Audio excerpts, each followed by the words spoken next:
Good afternoon, everyone. Ladies and gentlemen, welcome to our panel discussion.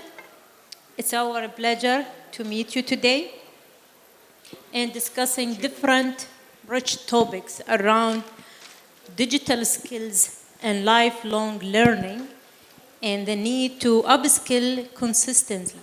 My name is Khaula Al Kaabi.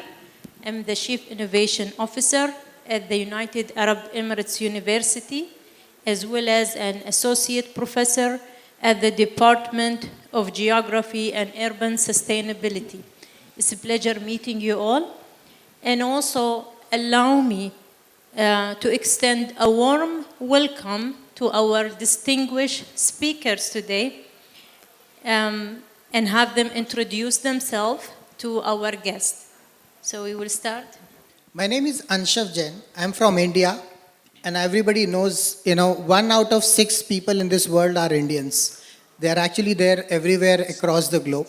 So I really feel proud to be an Indian, and that's where I am representing India out here in Dubai. Internationally, I would say that because everybody is there from all across the globe. Now, without taking much of the time, I am got 18 plus years of experience in business strategy, business process engineering, business development, and digital transformation. Transforming hundreds of businesses with respect to their cash flows and giving them hundreds of millions of dollars with global MNCs. And I was one of the youngest vice president at the age of just 34 years, earning the highest amount of the salary, which even today corporates can't match it today as well, even after 8 years. But it wasn't easy. It was, when Steve Jobs always says that you cannot connect the dots in future. You can only connect the dots in past. And if you realize, I lost my job suddenly at the age of 34 when I was at the peak of my corporate career because of recession. And then I realized that getting good education, getting good job, getting good grades, all that is just a fallacy. It's something different which you need to develop within yourselves, your skill sets. And then I tried, almost when I look back, I would have tried 21 plus ideas in last 21 plus years, lost 7 businesses in 7 plus years, with almost $500,000 of my personal savings and investments, which I've kept it for my daughter's future. But then I transformed a loss-making business into almost $100 million company today. And now working towards developing the world's largest cross-border inclusive and patented virtual skills development center and skills bank, focusing on bringing excellence in 3 E's: education, employment, and entrepreneurship. So with this, I would like to talk more about upskilling, requirement for the digital learning for the students, and how we can make entire world a better place to live and save our world from the future skills crisis. Thank you. Thank you. Good afternoon, everyone. My name is Bert Smits. I'm from Belgium. So one of the few Europeans, because we're not much Europeans in the world, here in Dubai.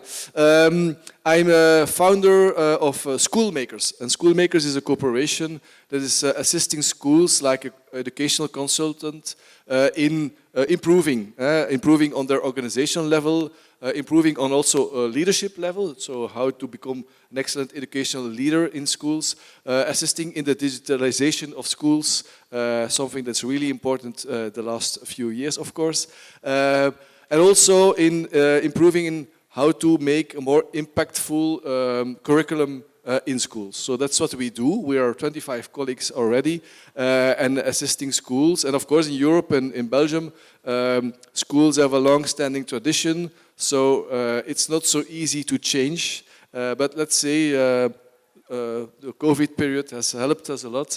So I see that things are accelerating in Belgium, and I'm happy to be here to exchange ideas. So that's it.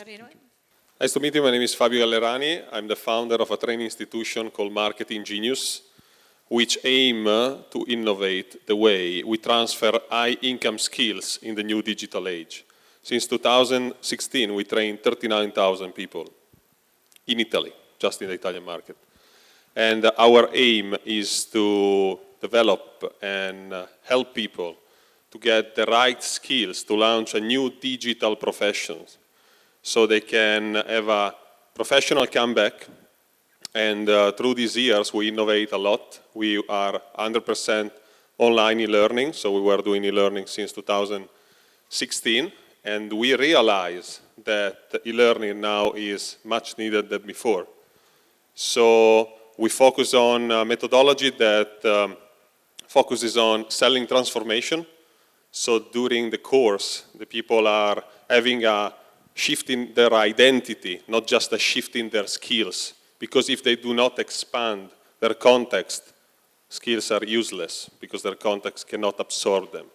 Now I'm here again in this amazing conference, and I'm ready to share some of the innovation we did in the last years. Thank you. Very well, great to have you. Now we move to Ms. Monisha.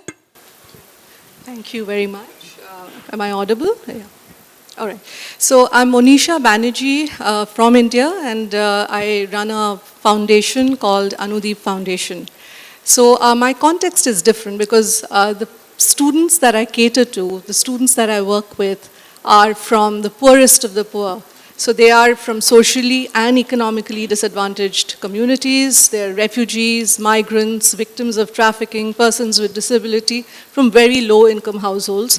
And therefore their whole education journey has been quite different from what one would expect a student who's gone to an urban private school to have received. Our job focuses around building sustainable livelihoods for them by providing them with the right blend of technical, and we focus on a lot of digital skills. So digital skills and the 21st century skills, skills such as learning to learn, critical thinking, problem solving, collaboration, communication, along with a whole plethora of digital skills, right from basic to maybe Microsoft certifications or Java programming, hardware and networking, cybersecurity, AI, etc. So we do a blend of all of this, and what we do, our programs don't end with just the education. Our programs end with the students being placed. So about 150,000 students have been trained so far, and many of them are placed in leading multinationals such as Accenture, Microsoft, Capgemini. We work with them.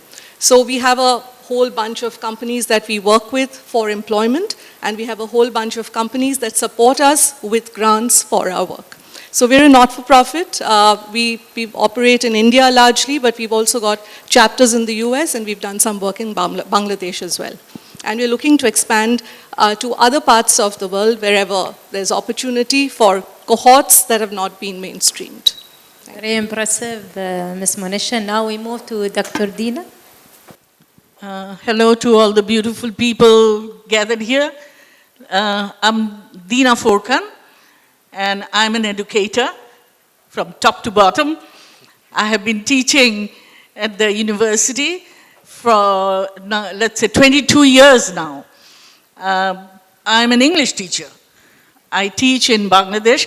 As Anshav has just pointed out, that every one person out of 6 is from India. I think I am a minority here.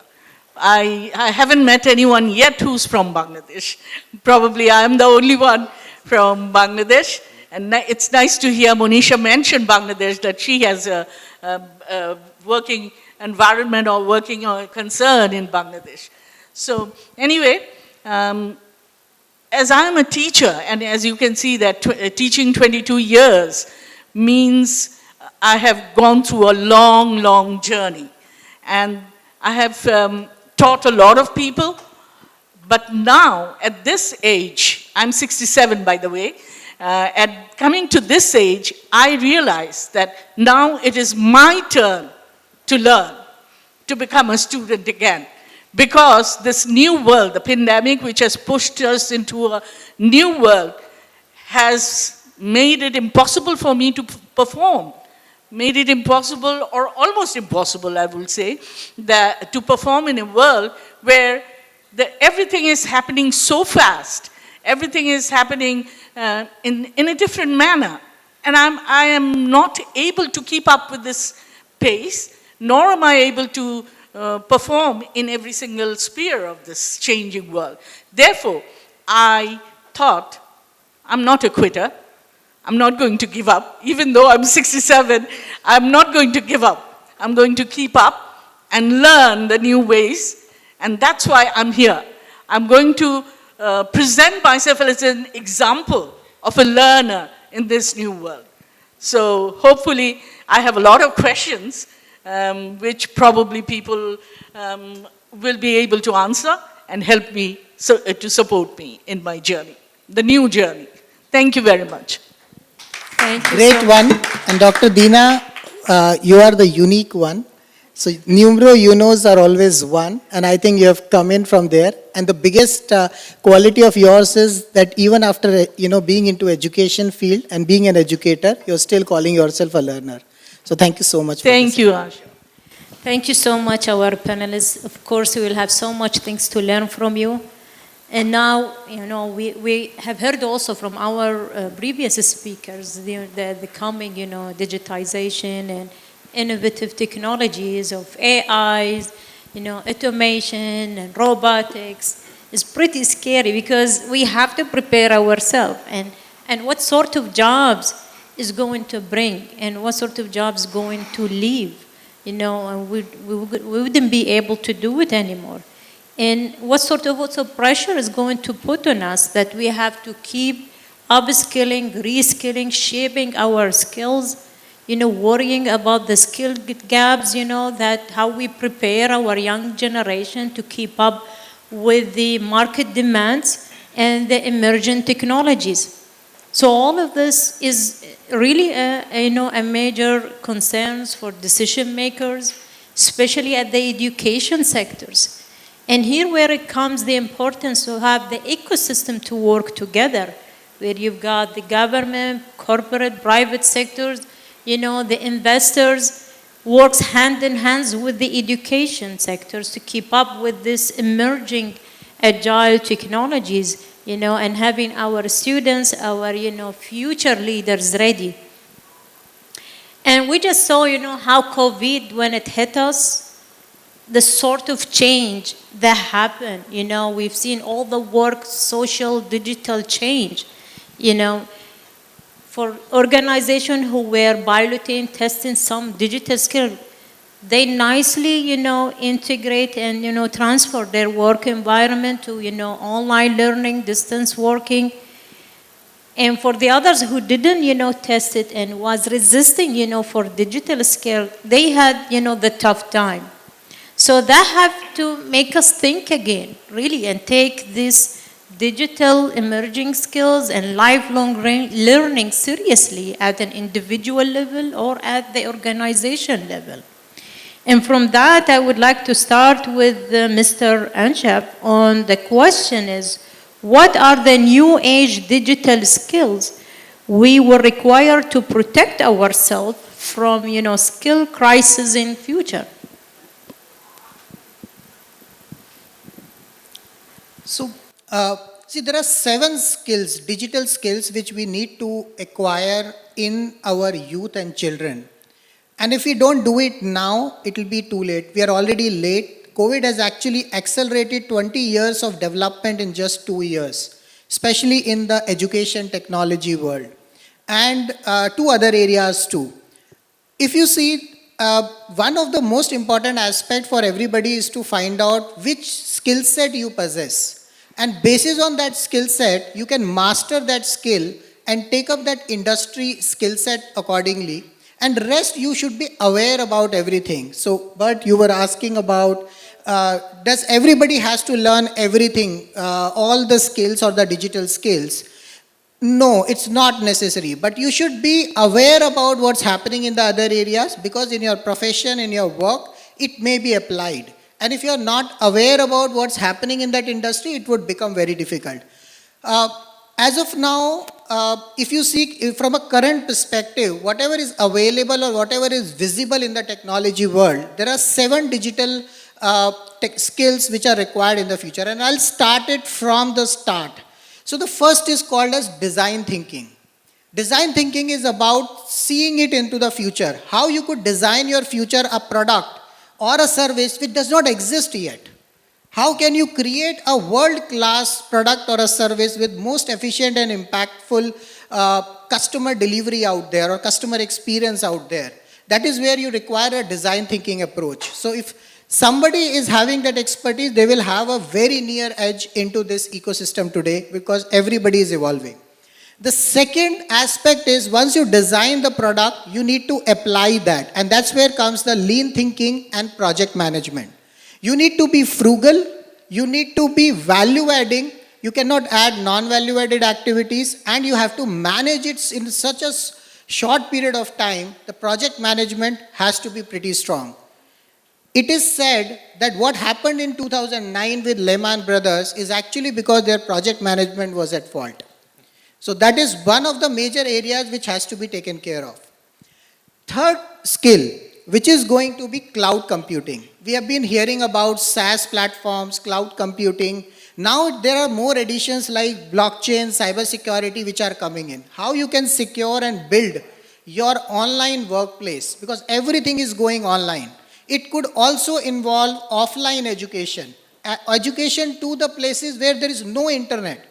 It's not about 2G or 3G availability. While we are talking about 5G, there are 70% of areas in India which does not have proper connectivities today. And there we have to create aspects where we could have technologies for education even if there is no internet. And we are working with government in India and with few panchayats or village administration to set up these small centers on that. The fourth digital skill is all about artificial intelligence, machine learning, which most of you have been talking about it. I think artificial intelligence and machine learning has been there for more than a decade now with us. And robotics. Robotics is getting added over. It could be a soft robots, which is inside the software, inside a computer, or it could be a physical robot. Basically having a software within a physical body or a metal body. The fifth aspect, once you have this, you need to have a UI UX, a great UI UX or a virtual reality platforms or augmented reality, extreme reality, even to the level of metaverse. Nobody was knowing metaverse till the time Mark Zuckerberg started promoting about it. But now everybody is into it.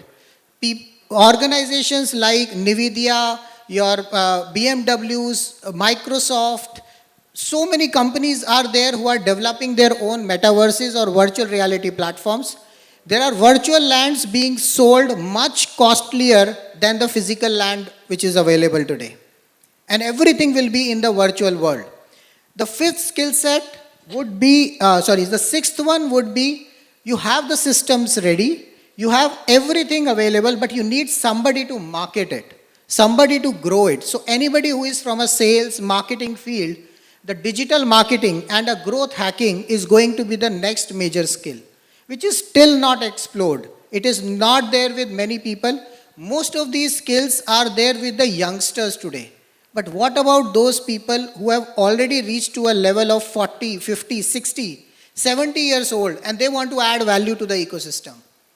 Their knowledge has to be accumulated into the ecosystem, into a platform which can be dissipated to everybody all across the globe without any problems of language or location or any other aspect of it. So that is why it has to be accessible and inclusive component.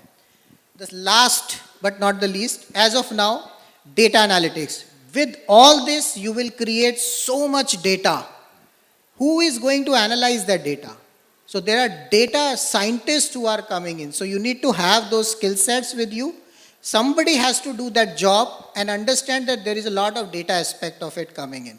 So if you have to have a well-defined, profitable business ecosystem, these all skill sets are required within a business. And as a CEO or an owner of an organization, one has to know all of this, even as an employee for that matter. Thank you. Mr. Anshav, you want to say something? Yes, I want to add, because I think it's really interesting what you're telling. 7 technical skill sets. And we even are going to open on the metaverse with Schoolmakers also a virtual company, so it's happening.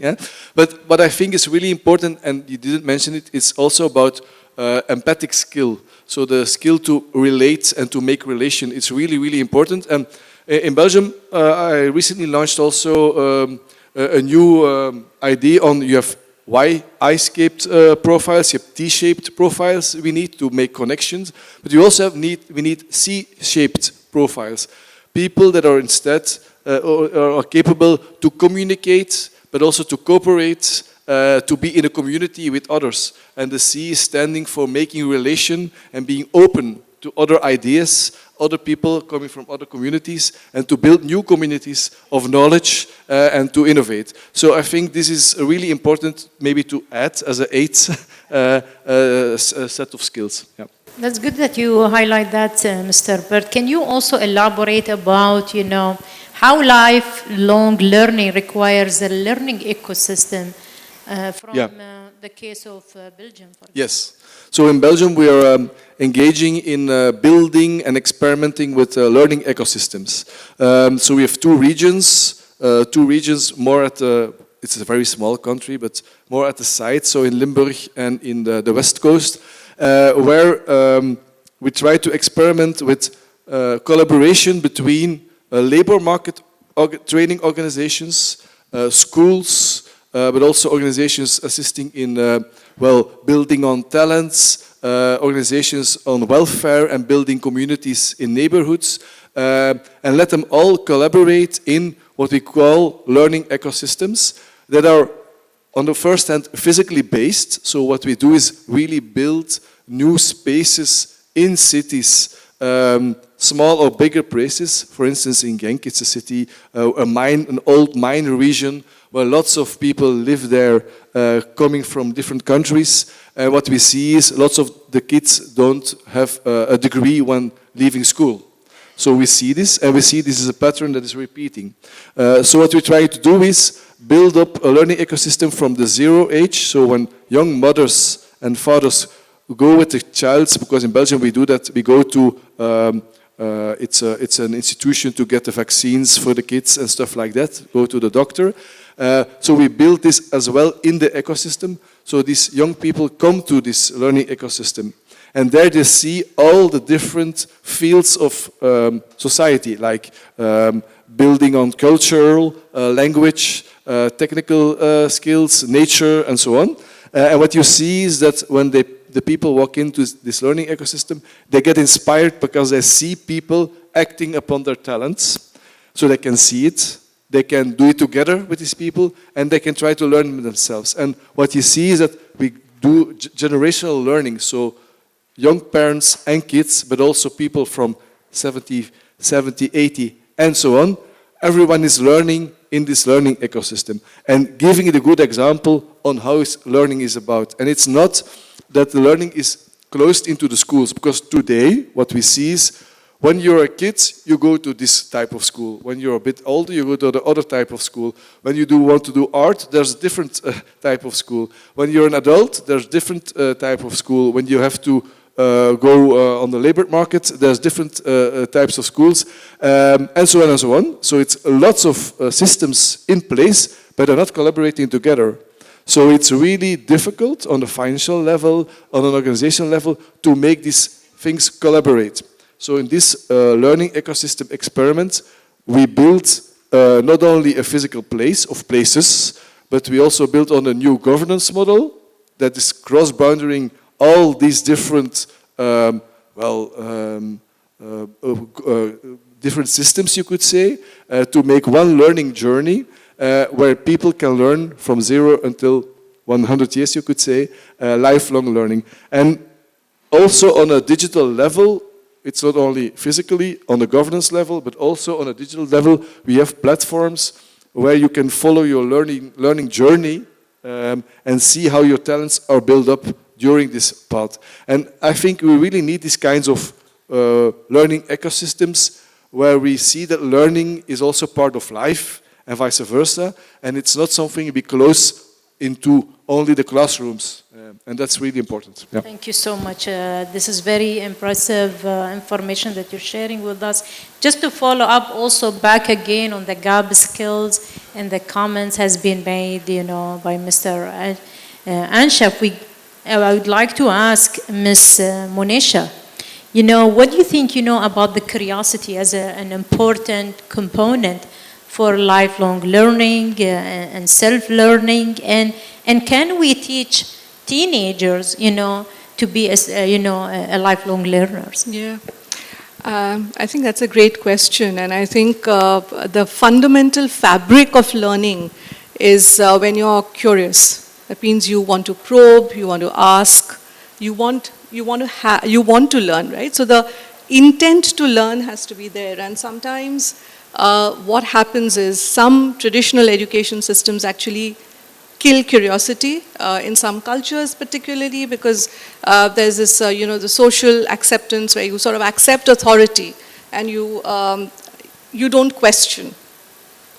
A lot of the learning systems, particularly in South Asian countries, I believe in India for sure, a lot of students go through the education system equating learning with rote learning, right? So there's a lot of memorization of textbook knowledge, and so that's what it is. When these kids really come into the mainstream world, they find that their ability to adapt, their ability to pick up knowledge is therefore hindered.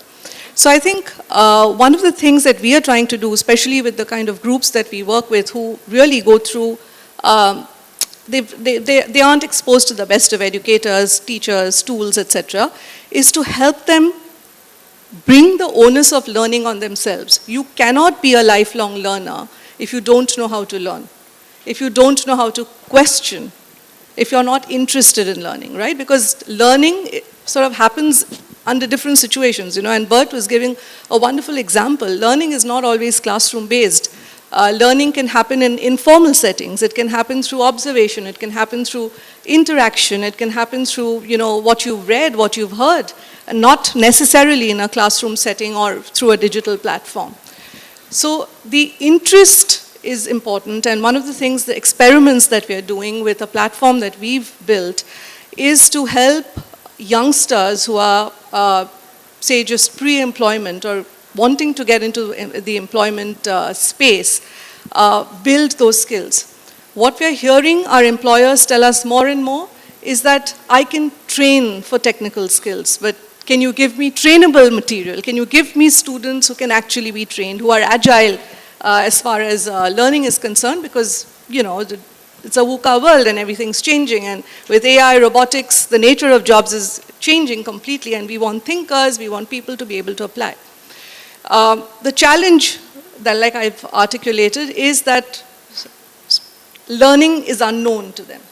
So the platform that we have actually throws content which is relevant to the 21st century, but more importantly, is supported through facilitation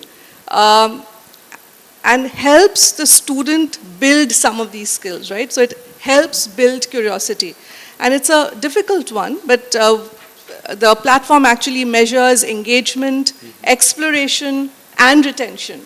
And retention in terms of cross-referencing retention. So not, here's a module and here's, a list of questions and were you able to sort of answer. But if you read something, say 3 weeks back, and you're exposed now to another module which sort of cross-references that, were you able to connect the dots? Were you able to ask questions if you don't understand? And that's how we're sort of trying to build curiosity. So the answer to, can adolescents, teenagers, young adults be taught to be curious? Yes, I believe it's a habit that needs to be formed, and practice allows and enables that to happen.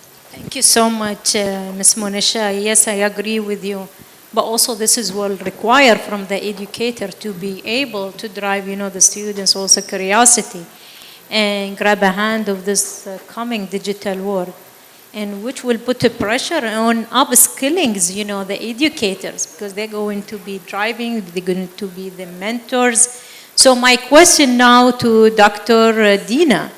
So what are the challenges that you think, the education sectors will face, particularly maybe from the educator perspectives, in order to upskill and catch up this agile digital world? Okay, thank you, Khaula. That's That's the question that I have been asking myself. The challenges, what are my challenges and how do I meet them? So I'm going to answer that question from my own personal experience as an educator. First of all, as I told you, I've been teaching for a long time. All these years I've seen that the model of education was the 3 steps. For example, we have a certain time in our life which is for education.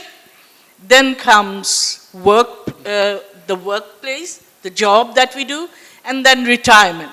This three-tiered model is what I have been accustomed to. What I have learned that this is what you do. This is how you do it. But now I see that that's not true. That was just maybe true for a certain time, but now the fast changing world is changing the entire scenario.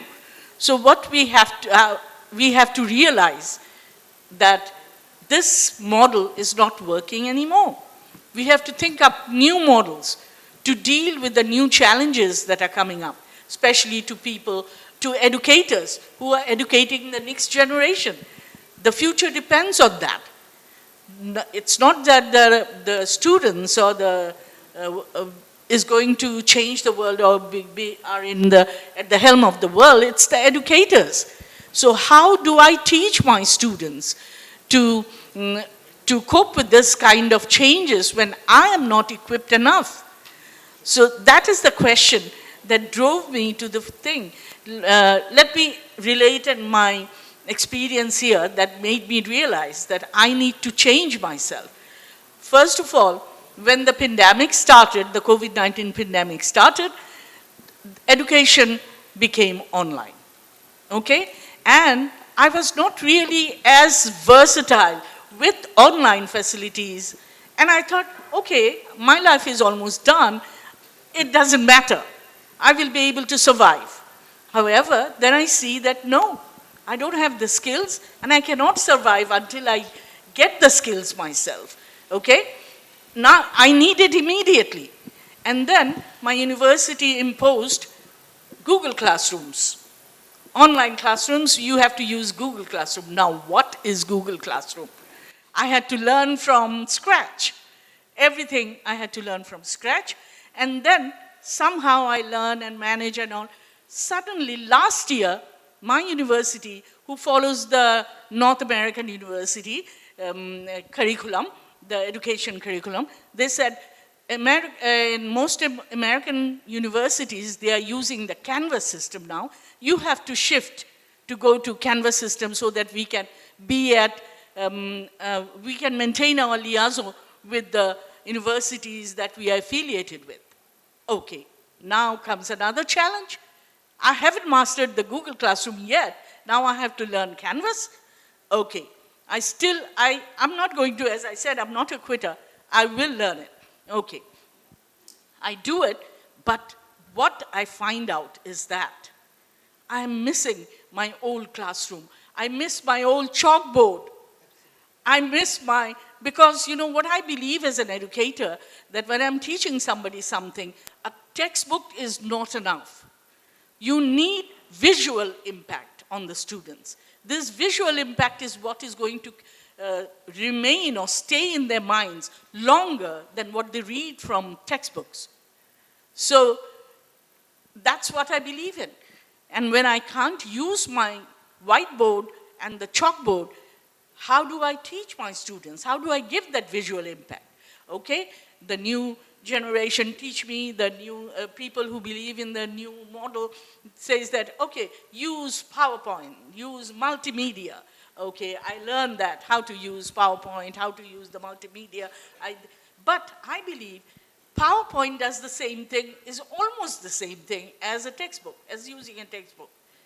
I teach a boring subject, difficult subject, where I teach business school, business English, and then I have to teach them researchers who write research reports. I have to teach them how to do citations, how to create a reference list, and that's very boring. And when they have to learn it from PowerPoint slides or from their textbooks, it becomes really boring. I found that I cut a joke here, I cut a joke there, and draw pictures on the chalkboard, and in peculiar handwriting, I write down the names of the author, the publisher's name, and the date of publication and all that. I do a lot of joking in the classroom so that students can relate to it and remember all the antiques that I have in front of the classroom. And when they see it on the blackboard, they remember it much more than the things that I haven't actually had time to show them on the board. So you see, this is a system that I believe in. And now I cannot use that properly.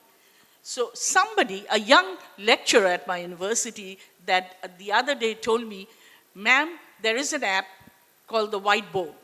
You can use that. I was excited. I haven't learned it yet. It was just the day before I came to Dubai. So I said, okay, let me come back from Dubai, and then I'm going to learn from you how to use that whiteboard app. So I'm looking forward to that. Now what happened is actually, more than a teacher, I have become a student. It is my students who are teaching me. Online, how do I do this? How do I change the slide? How do I record the thing? When I am at a loss, my students tell me, ma'am, do this, do that. And I feel that real interaction between teacher and student is going on. And I've been hearing this term, multi-generational team. So this is what is happening now. This is what I'm all excited about. There is no barrier to age or time or location. You have to get together, you have to be together, work together, learn together, or teach together. Okay? So that is what Excellent. So maybe we need to stop now being the teacher for them. They're going to teach us. Work together. Yeah. And this Yes. is how we can keep up with their, agility. Exactly. These are the Z generation. From the day they born, they play with the iPods, or they're more advanced and agile than us. Exactly. Yeah, so now maybe this is the new norm that we have to work together. Mm-hmm. And by doing this, you get them to interact, and you emphasize also the information by having them the one who's the center of the attention. Mm-hmm.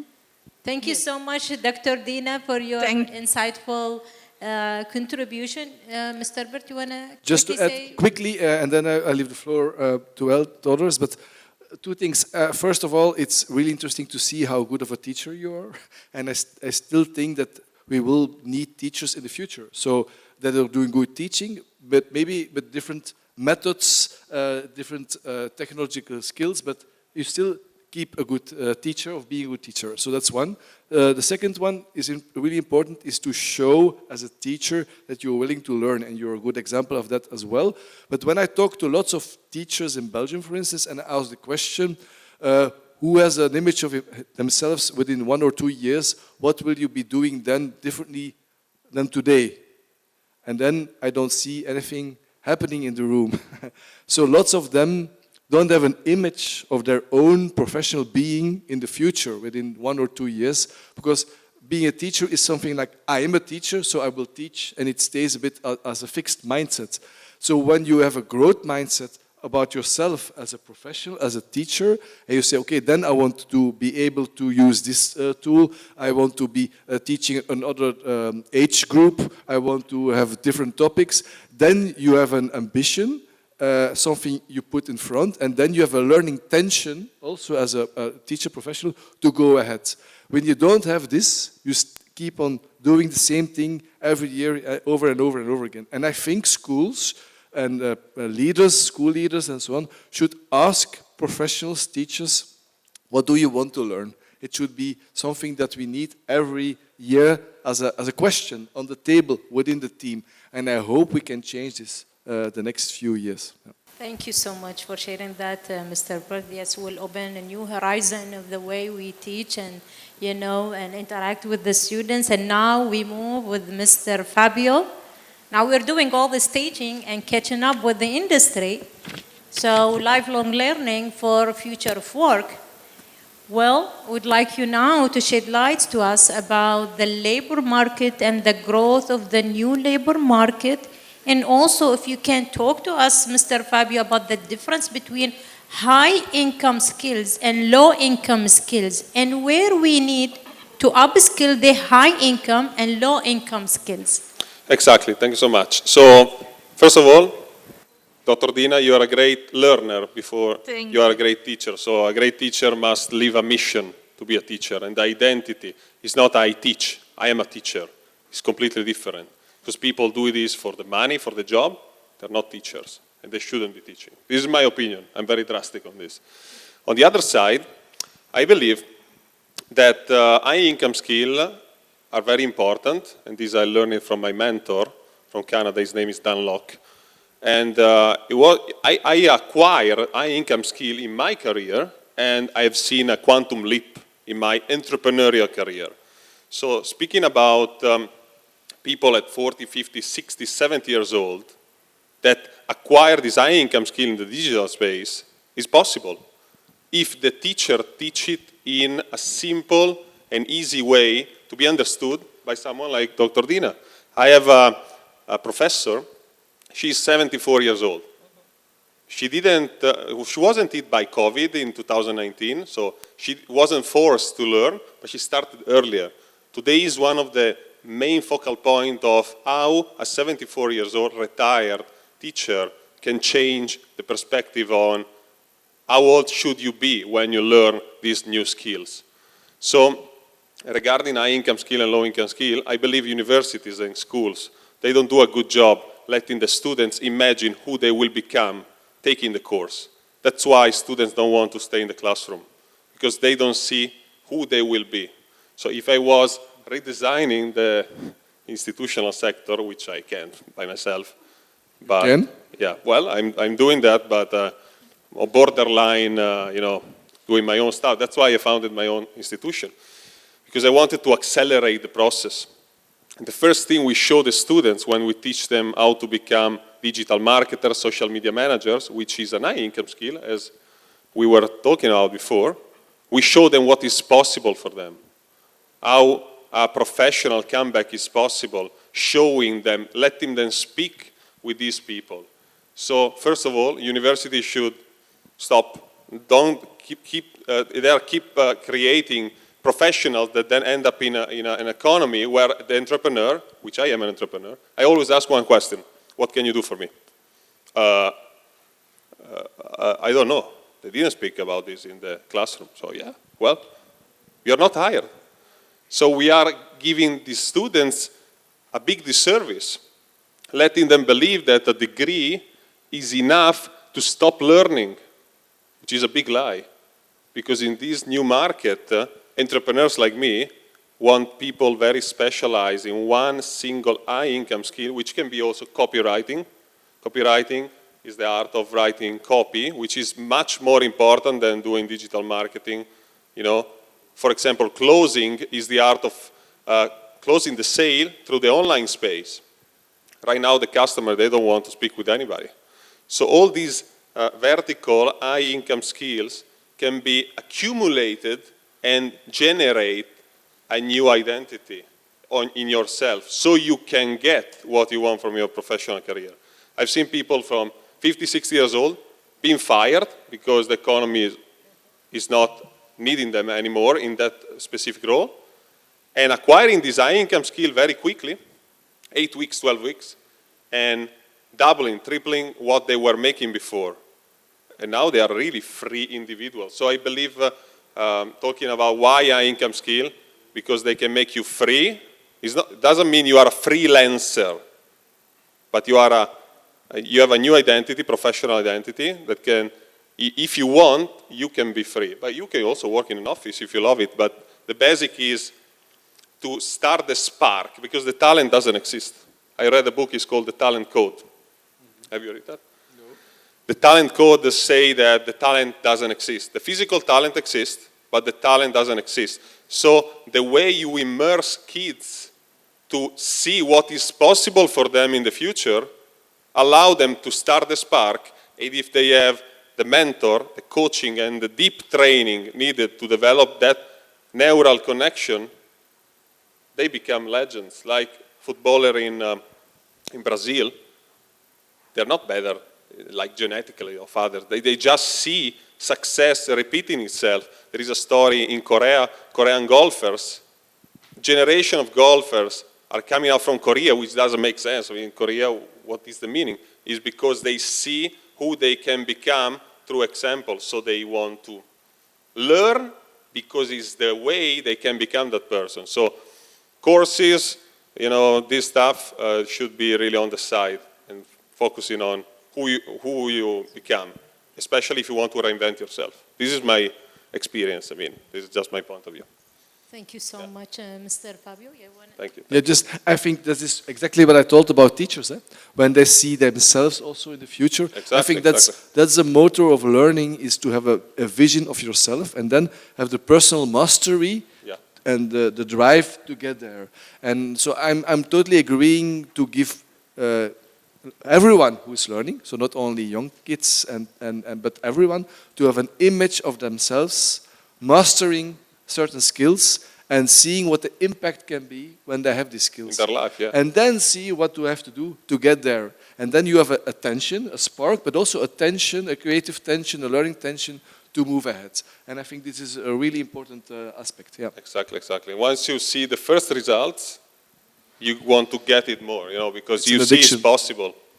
Yeah. So there is a statement, master in one, jack of all trades. So I think that is becoming very relevant today, because we need to be specialized in one sector which cannot be done by anybody else better than us. But we should be aware about what's happening around. And I think that is the journey which we need to take forward for. Out of whatever the digital skills which are coming in, we should pick up the area where we have the expertise in, build up around more on a holistic transformation level, and develop us and take to that level where we still know about other areas of skill sets as well. We may not work over there, but we should be aware around that. So I think that's what I would want to add. And just one thing for you, Dr. Deena, we have done a research recently that how the educators are struggling with respect to the online education or digital education. And we found that there are 21 plus applications which an educator has to learn in just last 2 years' time. And the problem is, the learning is very difficult because it's all technology systems. We are more focused as an educator, we are more focused. I myself had been trainer for last 21 years and have always, have already trained more than 25,000 plus students. So I understand the chain. While I am a technologist as well, I understand technology. For me, it was pretty quick. But when I see with my 50,000 plus community, which is spread across 70 plus countries, so it's not just one India, I see this challenge as a very common challenge. They literally struggle to adapt to the new way of learning. And that is why we saw educators coming in on this stage and saying that digital education is not the world, is not the thing which world wants or student wants. It's not impactful. But digital education can be impactful. Anyways, I just wanted to share that and, support your thought that educators are finding it challenging. Yes, thank you, Anshav. Though it is a challenge, what is a world? How interesting is a world without a challenge?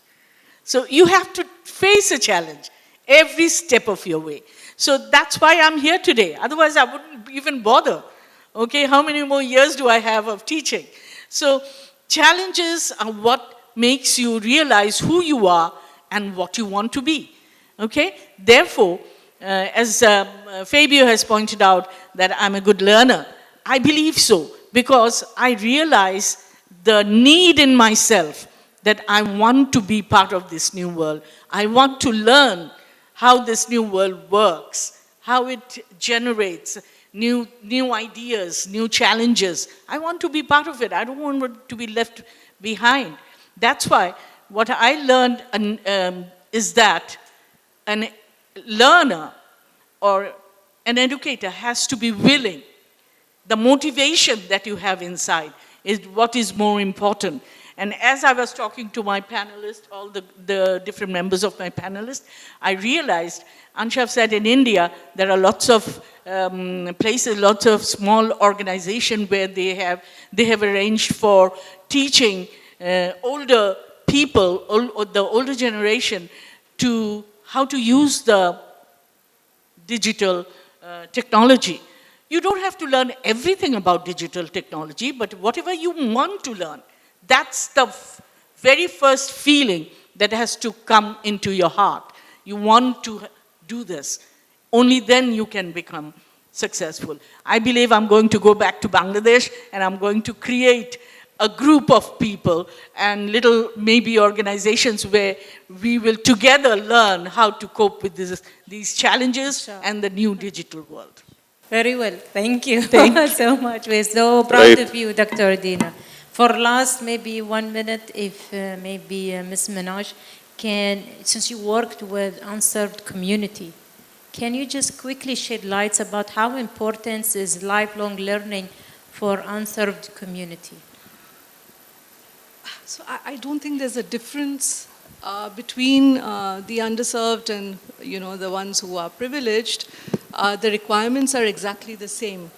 The difference is that, like I said, learning as a skill is very dormant in maybe the group that's all along rote learned or not learned at all. So I think it's fundamental to, I think, existence. It's fundamental to whatever vocation and profession you take up. You could be a farmer, you could be a welder, you could be a plumber, you could be in the formal sector, so you could be, doing an IT job, or you could be in a multinational bank.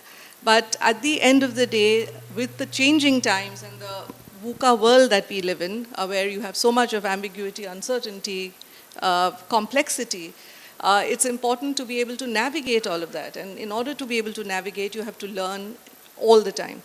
And I think we've all sort of arrived at this, conclusion that digital skills is one of the tools and enablers of lifelong learning. With the internet opening up, and especially I think with the pandemic has clearly shown us that people who were not able to access digital tools have been left behind in the last 2 years, and that there's this large chunk of students, school-going kids who've not had access and have really lost 2 years of their life. So I think the future is about digital skills, about how you can use those digital skills to enable lifelong learning, and it's also about with the sort of volume of information that exists on the internet, being able to differentiate right from wrong. So information and media literacy becomes really, really critical because you don't want to learn the wrong things. And there is a lot of incorrect material that also is available. So I think being able to search, being able to retrieve the right information, and being able to apply it in a pace that you're comfortable with. Micro-size. I think in the morning there was a session on bite-sized learning, so microbytes. We know about the attention span, the generational challenge with attention. So learn at your own pace. The material is available. Make it accessible for you, and pick what's relevant. And like I think all of them have been saying, if you have a goal for yourself, you know the direction you want to head. Therefore, choose the right pieces of information that you need to learn for your goals. Just a quick reflection, and then I will leave it to that. I totally agree with you. Just one thing I wanted to add, and that's about do people in this situation have enough network and context where they can learn? Because what I see is, when I also work with learning ecosystems, they stay in their own communities and places where they don't have this kind of, other people assisting them in learning, saying this is a possibility and so on.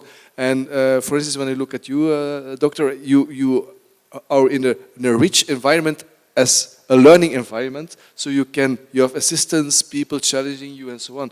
But lots of people don't have that. So I think it's really important to bring them in contexts that are rich and also to assist them in a rich network where you can learn. And I think, and I hope maybe technology can assist in opening up these networks. And I hope we don't reproduce the fact that you lack a network also online, because then you see the speed up in the other way around, and that people who have a network can accelerate in having more network, and people who don't have a network stay behind. So I think it's really important to take this in account when we build also digital learning ecosystems. No, I wanted to confirm what you say. You cannot fight your environment. You have to adapt, you have to perfection your environment. There are 9 environments, and the way you adapt and you perfection the environment, create your success. You cannot fight it. So that's real. Thank you. Thank you all, our panelists. I know we have so many to talk about it. We're not going to finish, but we are, I think, we have taken an extra 6 minutes even from our time. So we come to our closing. So it's been a pleasure being with all of you today, and appreciate all the insightful information and expertise that you have shared with us, and wish you all the best.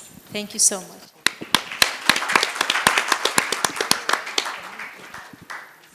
Thank you.